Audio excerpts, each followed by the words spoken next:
सत्य की खोज से जुड़े हुए सभी साधकों का हार्दिक अभिनंदन। आशा करता हूँ आप अपने मार्ग पर चल रहे होंगे। जो पथ आपने चुना है, चाहे वो साधना का है, चाहे वो संसार का है, अपने पथ पर निरंतर आगे बढ़ रहे होंगे। आप सभी का यहाँ फिर से स्वागत है। आज शुरू में ही कह देता हूँ कि यदि आपको अच्छा लग रहा है, कुछ चीज़ें समझ में आ रही हैं, तो कृपया लाइक कर देना। जिन्होंने सब्सक्राइब नहीं किया है कर लीजिए, और कमेंट्स भी आपके अपेक्षित हैं। पिछला जो वीडियो था उस पे आपके अनेक कमेंट्स आए, अच्छे भी आए, बुरे भी आए, दोनों ही अच्छे लगे, स्वीकार हैं। तो ऐसी अपेक्षा दोबारा करता हूँ आपसे। हमेशा की तरह मेरे पास कोई टॉपिक नहीं बोलने का, कभी कभी होता है, हमेशा नहीं होता। तो मैंने कुछ भी चीज़ें पॉइंट आउट करके रखी थी अपने मोबाइल में कि मैं भूल ना जाऊँ। तो सबसे पहले तो मैं अपने ग्रुप के साधकों को एक संदेश देना चाहता हूँ कि यदि आप ग्रुप में हो तो कम से कम ग्रुप को दिन में 2 से 3 बार देखने की आदत डाल ही लो। कम से कम दिन में 3 बार आप ग्रुप में एक बार जाएं, देखें क्या एक्टिविटी है, क्या कोई नया प्रश्न, क्या कोई नया जवाब आया है, तो देख लें।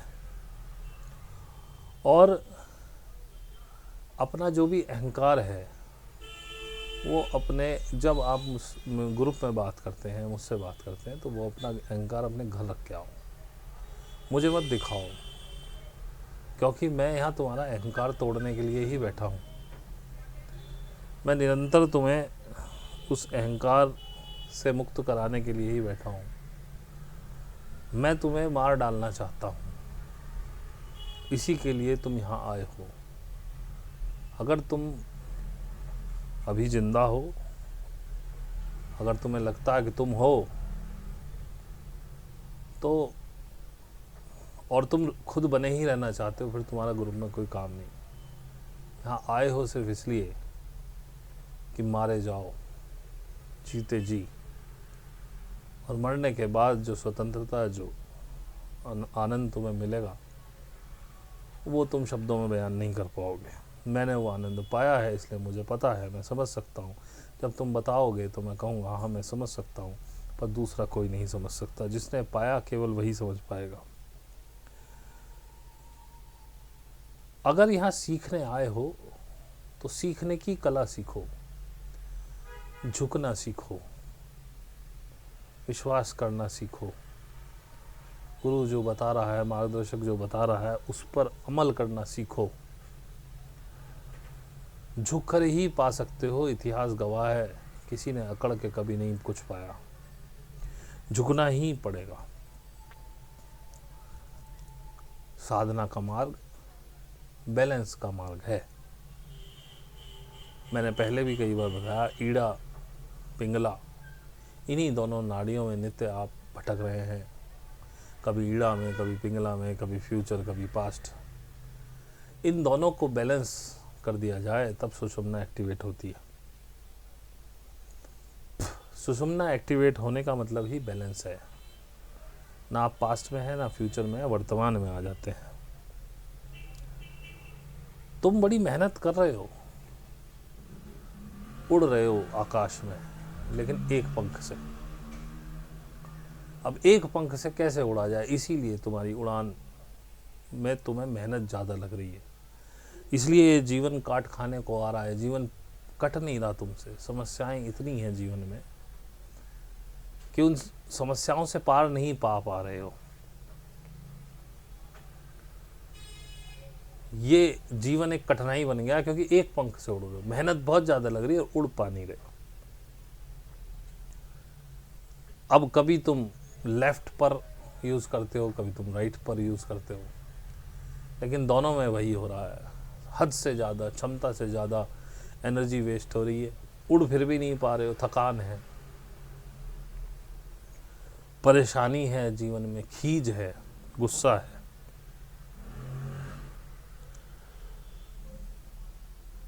या तो पूरे संसारी होते हो, फिर तुम्हें अध्यात्म से कोई मतलब नहीं, अपने से कोई मतलब नहीं, अब संसार में रमण कर रहे हो।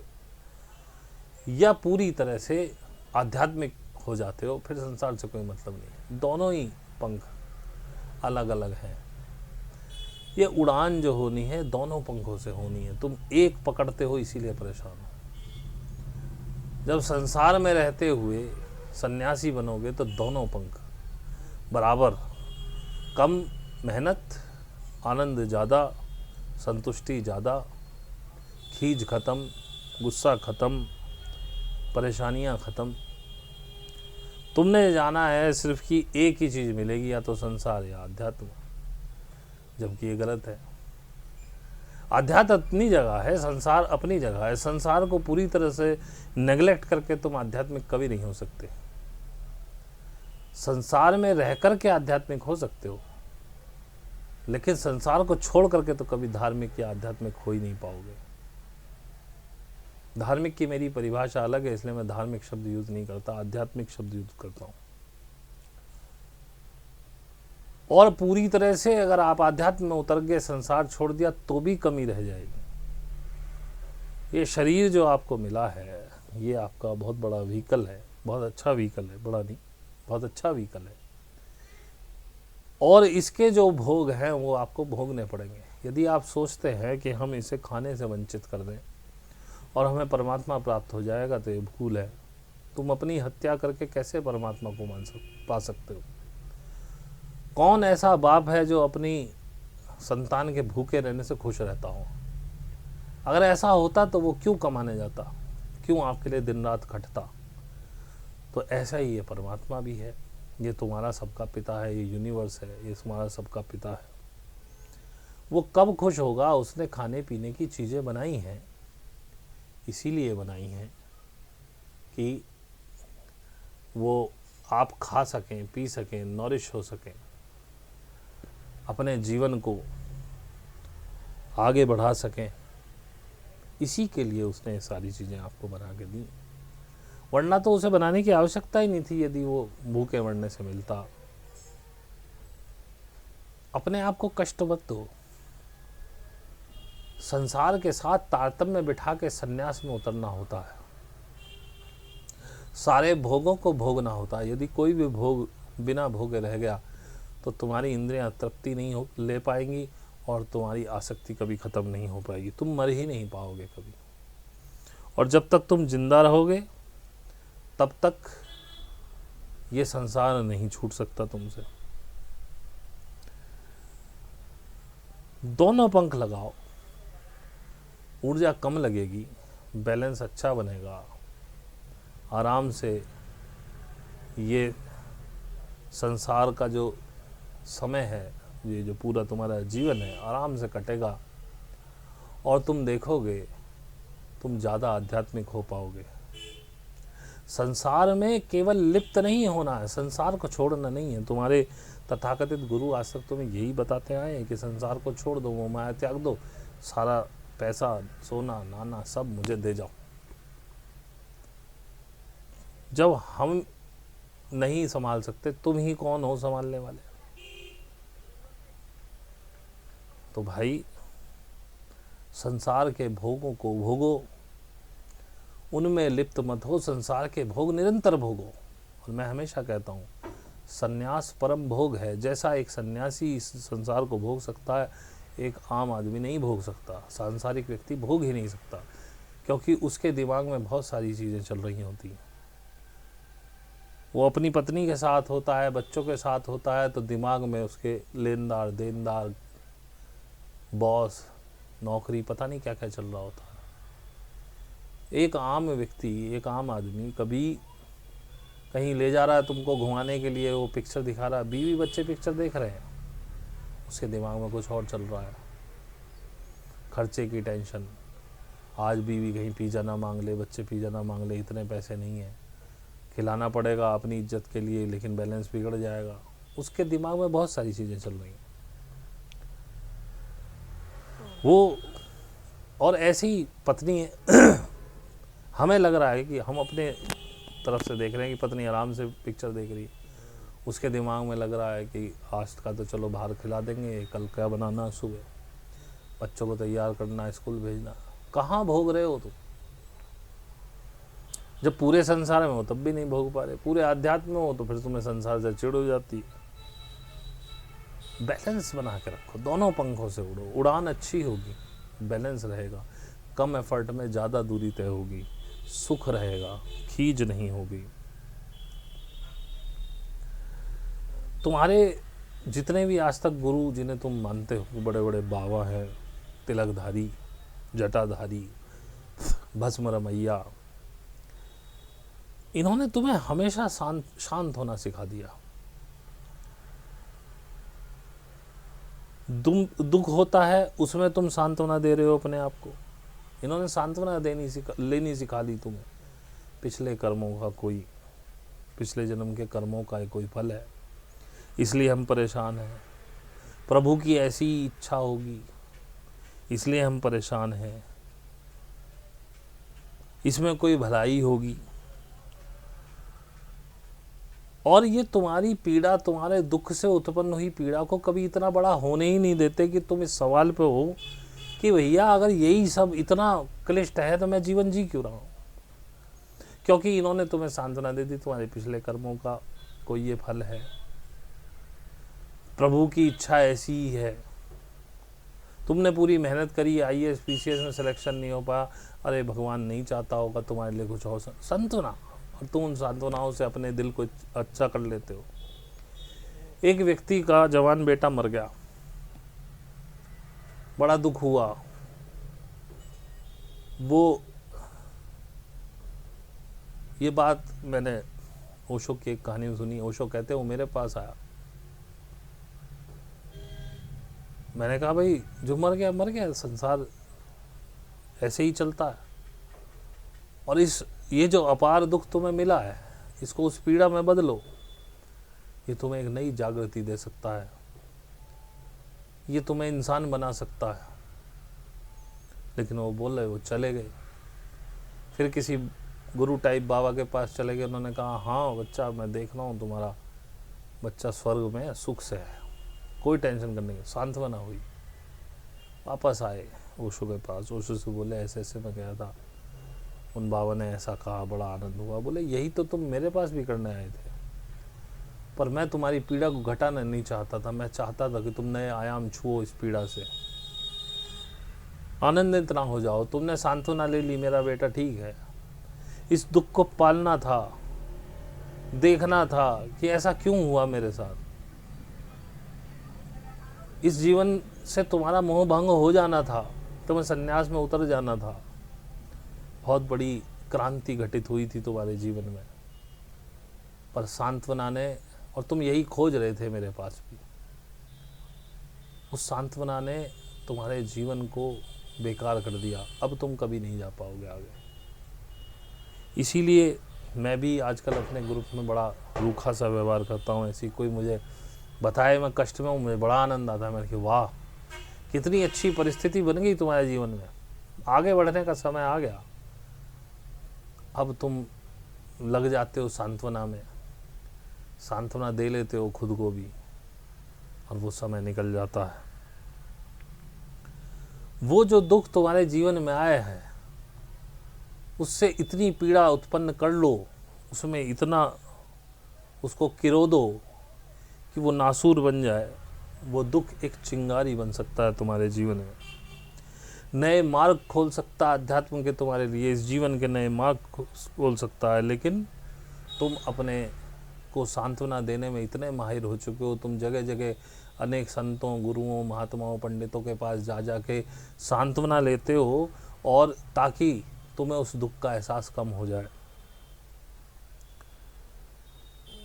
तुम्हारे तथाकथित गुरु उस पर पानी डाल देते हैं, जो पीड़ा, जो आग जली अंदर, जो तुम्हें कष्ट दे रही थी, जो तुम्हारे नए मार्ग, नए आयाम तुम्हारे जीवन में खोल सकती थी, उन्होंने पानी डाल दिया।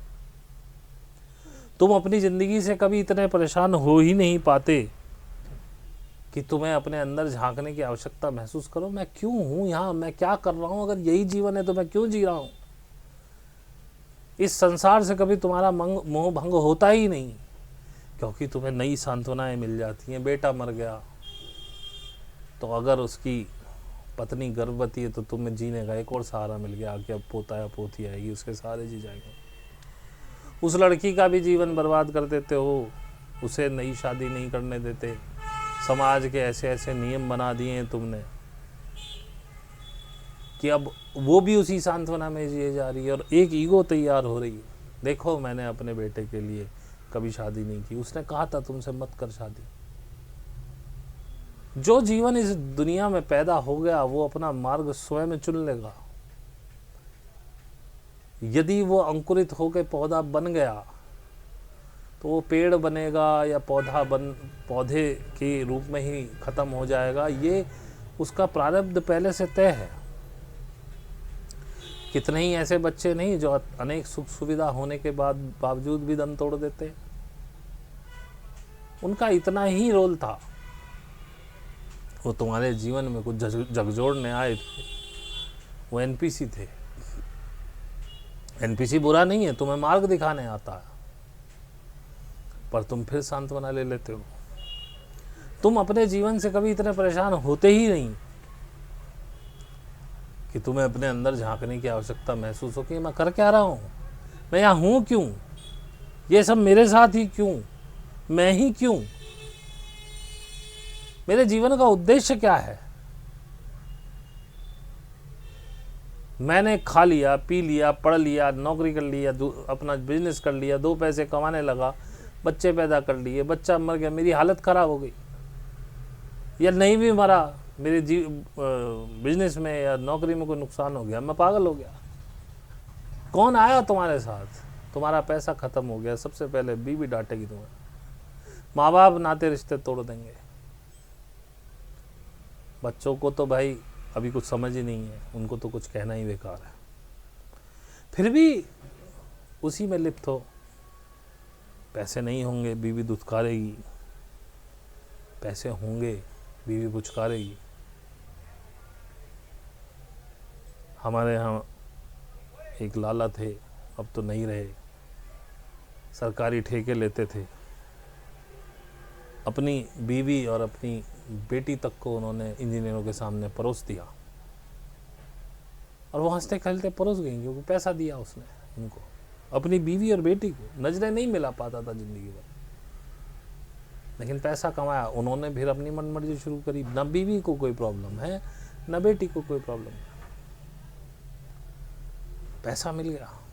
सब पैसे का खेल है, पैसे में कुछ भी खरीद सकते हो आप, और पैसे के लिए किसी भी हद तक गिर सकते हो। यहीं कोई ये काम होने के बाद यदि वो लाला पैसे से परेशान हो जाते, सबसे पहले उनकी बीवी और बेटी उनका जीना हराम कर देती, उसे जीते जी मरना ही पड़ता। ये शरीर तुम्हें मिला है, मैं पहले भी कह चुका हूं, इसकी इज्जत करना सीखो, इसके बिना तुम कुछ भी नहीं कर पाओगे। यही वो शरीर है जिससे तुम कुछ भी पा सकते हो। साधना इसके बिना संभव नहीं, ध्यान इसके बिना संभव नहीं, मुक्ति इसी की इंद्रियों की होनी है, मोक्ष इसी में होना है। शरीर नहीं तो किसका मोक्ष, शरीर नहीं तो किसकी मुक्ति, शरीर नहीं तो कैसा ध्यान, शरीर नहीं तो कैसी साधना, शरीर नहीं तो कौन परमात्मा, कौन ईश्वर। तो इसको समझो, इस शरीर के भोगों को तुम्हें भोगना ही पड़ेगा।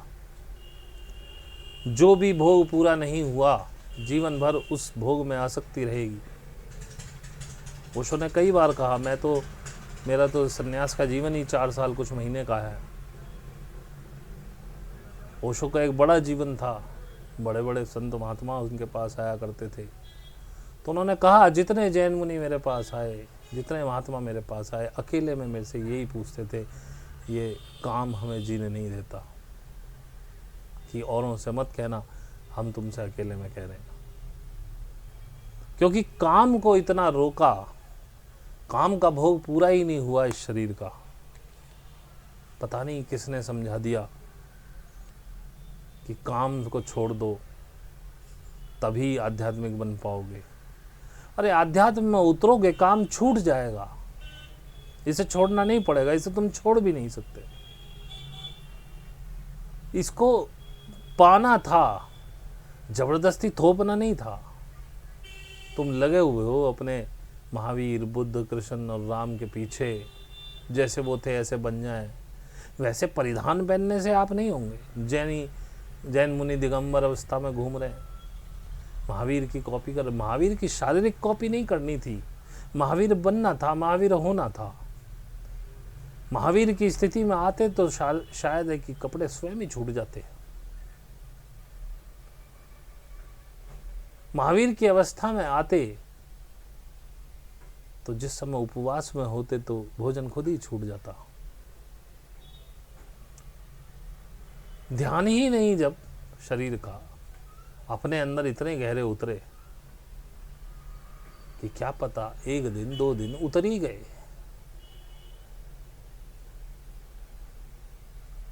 इतने अपने अंदर के उस परमात्मा के साथ इतने मगन हो गए कि न सोने का ध्यान है, न उठने का ध्यान है, न बैठने का ध्यान है, न खाने का ध्यान है, न पीने का ध्यान है। शारीरिक क्रियाएं मृत हो गई, लेकिन उसमें शरीर कृशकाय नहीं होता। मैं पहले भी बता चुका हूं, उपवास का मतलब निराहार नहीं है। जानो, समझो। अपने जीवन में मिली हुई पीड़ा को इतना बड़ा बनाओ कि असहनीय हो जाए, और इस दुनिया को देखो।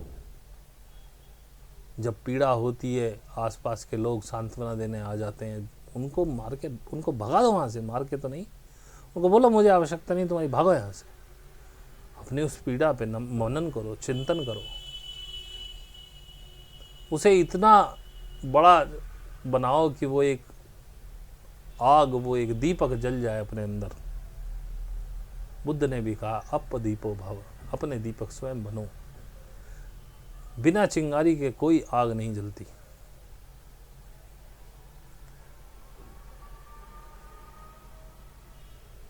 देखने का प्रयास करो कि सच्चाई है क्या। लोगों को टेस्ट करने का प्रयास करो। जो तुम्हारे भले बनते हैं, मांग लो उनसे 1,50,000 रुपये और बोलना मेरी स्थिति नहीं है वापस देने की। तो कभी ज़िंदगी में तकादा मत करना। देखो कौन दे पाता है, कौन नहीं दे पाता। क्या कहते हैं लोग, कैसे कैसे बहाने। तुम्हें आवश्यकता नहीं है तब भी मांगो। किसी रिश्तेदार की गाड़ी मांग लो, मुझे तुम्हारी गाड़ी की आवश्यकता है, 1-2 दिन के लिए दे दो। देखो कैसा मुंह बनाएगा, तुम्हें पता चलेगा तुमसे कितना प्रेम है और गाड़ी से कितना प्रेम। जिसके लिए तुम मरे जा रहे हो, जिसके लिए तुम कह रहे हो वहां नहीं जाएंगे तो लोग क्या सोचेंगे। इन रिश्तों को टेस्ट करके देखो, आंखें खुलेंगी। बिना मतलब मत जिए जाओ। अपने आप से जुड़ने का प्रयास करो। जिस समय बाहर का संसार तुमको आसार जान पड़ेगा, जब ये सब टेस्ट करोगे, जब जानबूझ के टेस्ट करो, नहीं है जरूरत, जानबूझ के टेस्ट करो। 1 महीने कुछ ऐसी कहानी बनाओ, 1-1.5 महीने रिश्तेदारों से जैसे बात कर रहे हो कि बड़ी नुकसान हो रहा है, पैसे नहीं है, बहुत जगह से परेशानी आ रही है, फलाना ढिमकाना। फिर अचानक बोलो यार लाख रुपए की आवश्यकता पड़ रही है, पर कह देता हूँ ये ज़रूरी नहीं है मैं दे पाऊँ, ये समझ के देना कि वापस नहीं आएंगे। देखो कैसे कैसे बहाने मिलेंगे तुम्हें। तब तुम्हें समझ में आएगा कि तुम किनके पीछे भाग रहे हो, कहाँ अपना समय नष्ट कर रहे हो। ये कोई तुम्हारा नहीं है। ये संसार एक जंगल है, जंगल का कानून चलता है, सर्वाइवल ऑफ द फिटेस्ट। और यहाँ जिसको जब समय मिलेगा तुम्हें मार डालेगा। यहाँ कोई तुमसे प्रेम करने नहीं आया, ना तुम्हारा बेटा ना तुम्हारा पति। ये बहुत निजी रिश्ते हैं, बेटा और पति। ना तुम्हारी माँ तो ना तुम्हारा बाप, ना तुम्हारी पत्नी, ना तुम्हारा बेटा ना बेटी। ये बिल्कुल बिल्कुल ब्लड रिलेशन की बात कर रहा हूँ, बिल्कुल जुड़े हुए रिश्ते। अपने ही औरत से पैदा हुआ पुत्र जिसके औरत से तुम पैदा हुए वो पिता, जिसके पेट से तुम निकले हो वो माता, कोई अपना नहीं है। इनको जब मौका मिलेगा ये तुम्हारी हत्या करने से नहीं चूकेंगे, और ये हत्या कर ही रहे हैं तुम्हारी। जन्म से अभी तक अपनी इच्छाएं तुम पे थोप थोप के तुम्हारी हत्या हो ही रही है, हुई ही है। जरा पीछे जाके जरा ध्यान से समझो, सोचो, कैसे पढ़े हो, कैसा जीवन जिया है तुमने, कैसे तुम्हारे माँ बाप ने। ऐसी बात नहीं, ऐसे माँ बाप भी है जिन्होंने कुछ नहीं थोपा, उनको हेड्स ऑफ है, लेकिन अधिकतर वही हैं जिन्होंने कुछ ना कुछ थोप के तुमसे कुछ ना कुछ चाहा है हमेशा।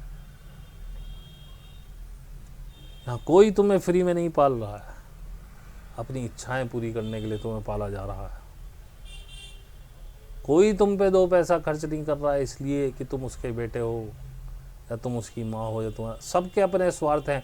जिस दिन तुम्हें ये स्वार्थ दिखने लग जाएंगे उस दिन तुम्हारी आंखें खुल गई।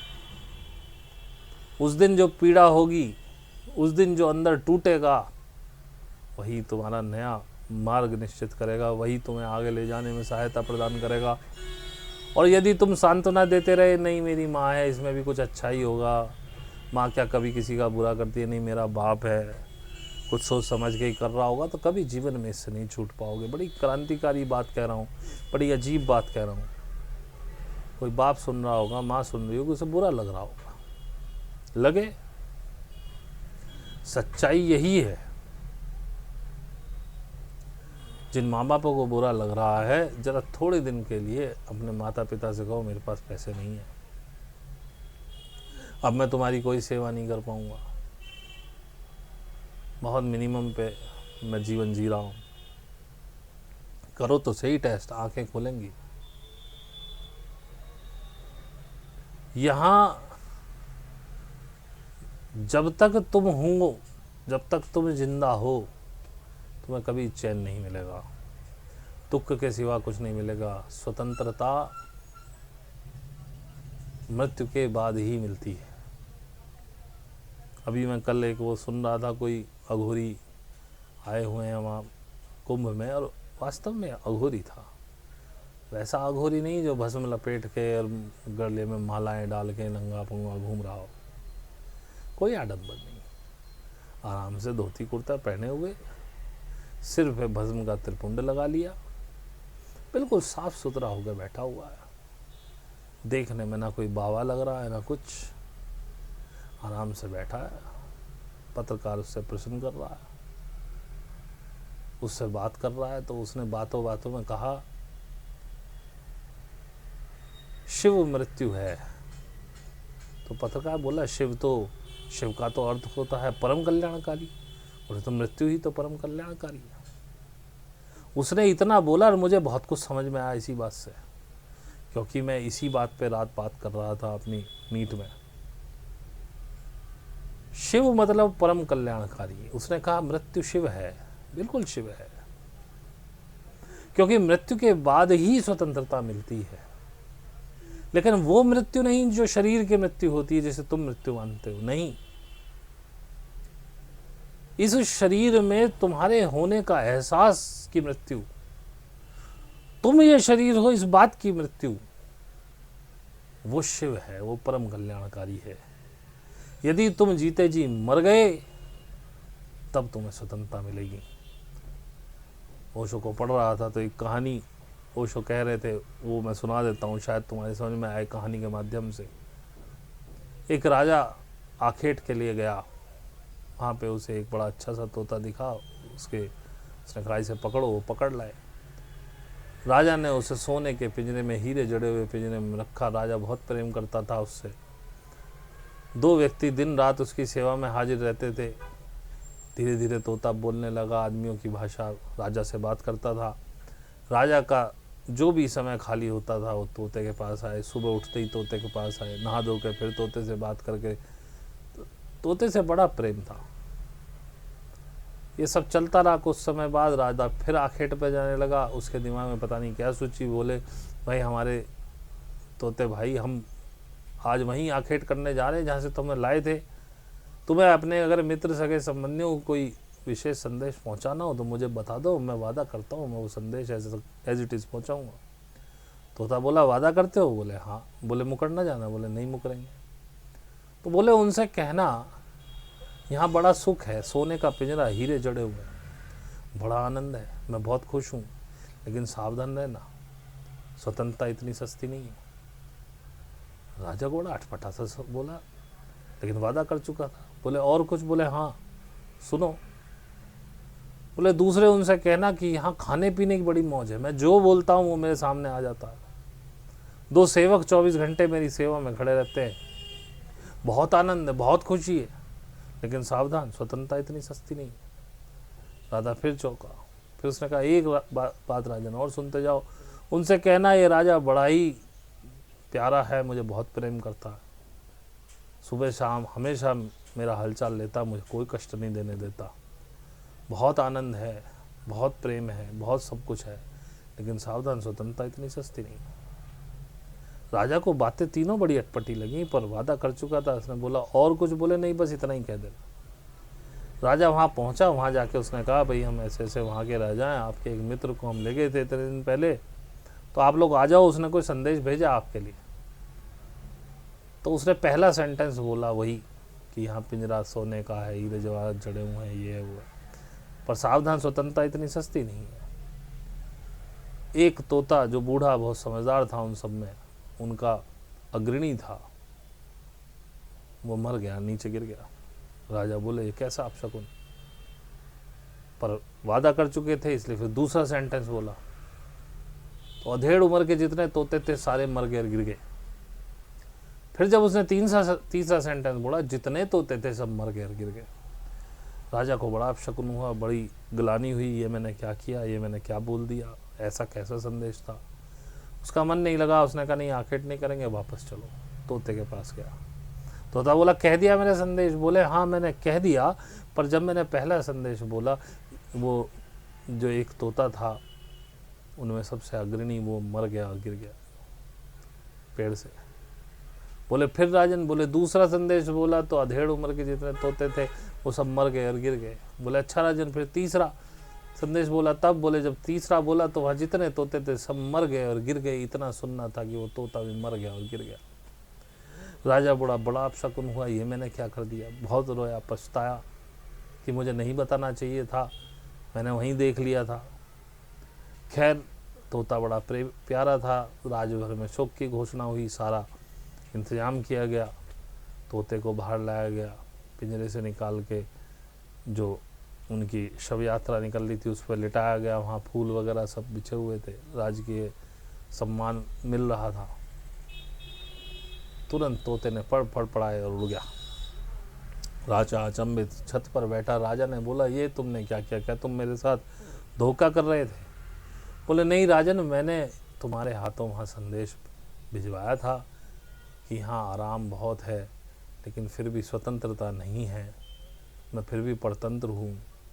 तो जो बूढ़े तोते ने मुझे संदेश भेजा कि मर जाओ, मर के स्वतंत्रता मिल जाएगी।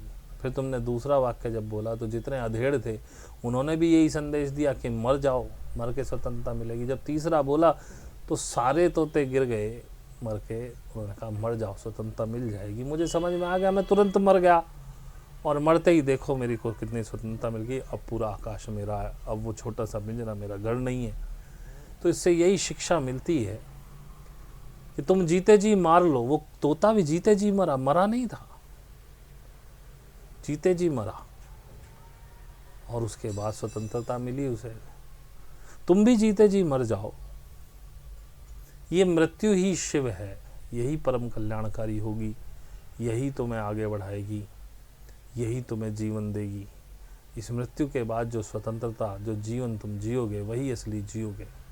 मरना ही होगा, क्योंकि मृत्यु शिव है, मृत्यु अटल है, मृत्यु सत्य है। तुम जीवन को जी रहे हो ये सोच के कि मैं जीवन जी रहा हूँ, जबकि तुम मृत्यु जी रहे हो। पल पल तुम्हारे साथ मृत्यु घूम रही है, कब मर जाओ कुछ नहीं पता।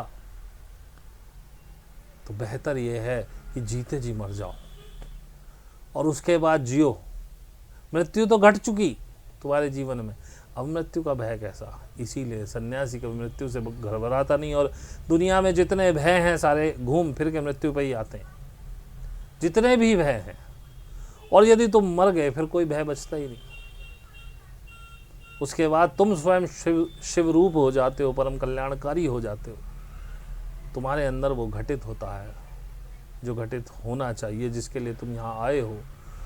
तुम अपने अंदर झांकते हो, फिर तुम्हें किसी मंदिर में जाने की आवश्यकता नहीं होती। मंदिर स्वयं तुम्हारे भीतर स्थित हो जाता है, परमात्मा स्वयं तुम्हारे अंदर प्रकट होता है, और वहीं वो प्रकट हो सकता है। बाहर कभी किसी को मिला नहीं, आज तक कभी किसी ने देखा नहीं। हाँ, ऐसी बहुत सी बातें हैं जब तुम अपने दिमाग को बार बार एक चीज़ कहने लगते हो, राधा रानी है, कृष्ण है, उनका रास है, उसको मानने लगते हो, तो एक तरह का हिप्नोसिस होता है जिसके अंदर तुम्हारी आंखें तुम्हें खुली आंखों से भी राधा और कृष्ण का रास दिखा सकती है। यदि वो वहाँ फिजिकली प्रेजेंट हैं तो तुम्हारे बराबर वाले को भी दिखने चाहिए थे, उसे कभी नहीं दिखे। किन्हीं कुछ ही लोगों को दिखे, उन्होंने कहा बड़ा आनंद आ रहा। वो उनके अपना प्रोजेक्शन था, अपने हिप्नोसिस का प्रोजेक्शन था, इसीलिए दूसरे को नहीं मिले। फिर उन्होंने बातें बनाई कि दिव्य दृष्टि चाहिए मुझे, कान्हा ने, राधा ने दिव्य दृष्टि दी इसलिए मैं देख पाया। बातें बनाने की बात है। अगर कोई चीज़ प्रेजेंट है तो वो उसे भी दिखेगी तुम्हारे बराबर वाले को। वो कोई अलग डायमेंशन थोड़ी है। डायमेंशन भी सत्य हैं, इसमें मैं बिल्कुल मानता हूँ। जितने भी ये बैक्टीरियाज हैं, जितने अमोबिया टाइप के जीव जंतु हैं, इनकी अपनी डायमेंशन है। फर्स्ट डायमेंशन के लोग हैं ये, इनको सेक्स करने की आवश्यकता नहीं पैदावार करने के लिए, खुद ही बढ़ जाते हैं, खुद ही घट भी जाते हैं। ये आपके साथ रह रहे हैं, जी रहे हैं तुम्हारे साथ, लेकिन तुम उन्हें देख पाते हो क्या? तो कृष्ण और राधा किसी अलग डायमेंशन की चीज़ नहीं है जिसे नहीं देख पाओगे तुम। और यदि तुम उसे देख पा रहे हो यानी तुम अपनी डायमेंशन बदल चुके हो, फिर लोग तुम्हें नहीं देख पाएंगे। तो ये जितनी भी बातें तुम्हारे दिमाग के हिप्नोसिस की है कि राधा है, कृष्ण है, मुझे दर्शन हो रहे हैं, फलाना हनुमान जी हैं, राम जी हैं, इनका कभी कोई अस्तित्व रहा ही नहीं है। ये सब किताबों की कहानियां हैं, लेकिन तुम्हारे अपने दिमाग में तुमने मान लिया, तुमने जानने की आवश्यकता ही नहीं की। खैर, मेरा वो विषय नहीं है ये है या नहीं है। मैं ये कह रहा हूँ, आज देखो किसी किसी को मृत्यु आए, इतना भय होता है उसे, यमराज स्वयं आ जाए। वैसे यमराज नाम की कोई चीज़ नहीं है, लेकिन फिर भी अगर माने कि कोई होता हो आए तो वो कहेगा प्रभु मुझे छोड़ दो, थोड़ी सी और मोहलत दे दो। और कोई सन्यासी हो, उसके पास यदि यमराज पहुंच जाए, बोले प्रभु तैयार है, चलिए, यही तो करना था। क्योंकि मर तो वो बहुत पहले चुका, तो शरीर छोड़ने की तो बारी है। उसे ये पता है शरीर नश्वर है, छोड़ना तो है ही। और जीवन उसने जी लिया, क्योंकि मृत्यु के बाद ही आप जी सकते हो, मृत्यु से पहले जीवन नहीं जी सकते। देख लो 60-60, 70-70 साल के तुम्हारे बुजुर्ग हों, वो आज भी मरने से डरते हैं, क्योंकि जीवन कभी जिया ही नहीं। मृत्यु होने के बाद ही जीवन मिलेगा, ध्यान रखना। ये फिजिकली भी सत्य है, जब तुम मर जाते हो तभी तो दूसरा जीवन मिलता है। लेकिन शरीर मर गए तो अब जीवन जो मिला वो भी एक शरीर में मिला, अभी उसके बोध आने में समय लगेगा। तो तुम अपनी यात्रा डिले कर रहे हो। अभी मर जाओ। और मरना इतना आसान नहीं है। कोई गुरु ही तुम्हें मार सकता है, कोई मार्गदर्शक तुम्हें मार सकता है। अच्छा, मैं पता नहीं कब से अपने साथ के लोगों को, अपने ग्रुप के लोगों को मारने की कोशिश कर रहा हूँ, मर रहे हैं। अब धीरे धीरे मरने शुरू हुए हैं कुछ लोग। जिस दिन मर जाएंगे पूरी तरह से, उस दिन आनंद में झूलेंगे, उस दिन कहेंगे जीवन पा लिया।